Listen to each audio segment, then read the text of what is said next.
আপনারা দেখছেন news now, খবরের নতুন ভাষা।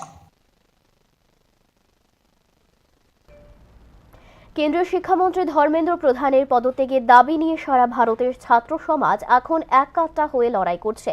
একই সাথে যন্তর মন্তরের ধর্ণা মঞ্চ থেকে সোনাম ওয়াংচুককে প্রতিবাদ মঞ্চ থেকে সাদা কাপড়ের ব্যারিকেড দিয়ে পুলিশ উঠিয়ে নিয়ে যাওয়ার ঘটনার প্রতিবাদ করছে সারা ভারতের ছাত্ররা।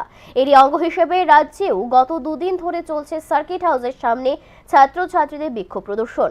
মঙ্গলবার বিক্ষোভ সমাবেশে বিশাল সংখ্যক সিআরপিএফ জওয়ান নিযুক্তি এবং টিয়ার গ্যাস আনার মতো প্রশাসনের সিদ্ধান্তে প্রতিবাদ জানায় বিক্ষোভকারীরা।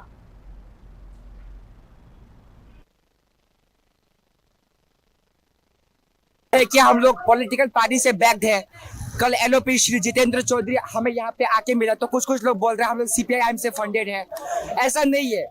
वो बस रास्ते से जा रहा था, देखा हमसे हाथ मिलाया, 2 मिनट बाद के फिर चला गया। और हम लोग स्टूडेंट्स है, 50 लोग भी नहीं होंगे हम लोग। उसके लिए एक बस सीआरपीएफ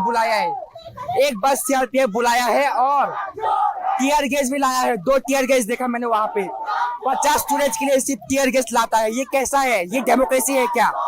ये पूरा अनकॉन्स्टिट्यूशनल है। आप 50 स्टूडेंट्स के लिए टीयर गैस ला रहे हो, तो अगर हमारे व्हाट्सएप ग्रुप में 1000 से ज्यादा स्टूडेंट्स है, 1000 से ज्यादा स्टूडेंट्स अगर यहाँ पे आ गए तो आप क्या करोगे? लाठीचार्ज करोगे जो दिल्ली पे किया था।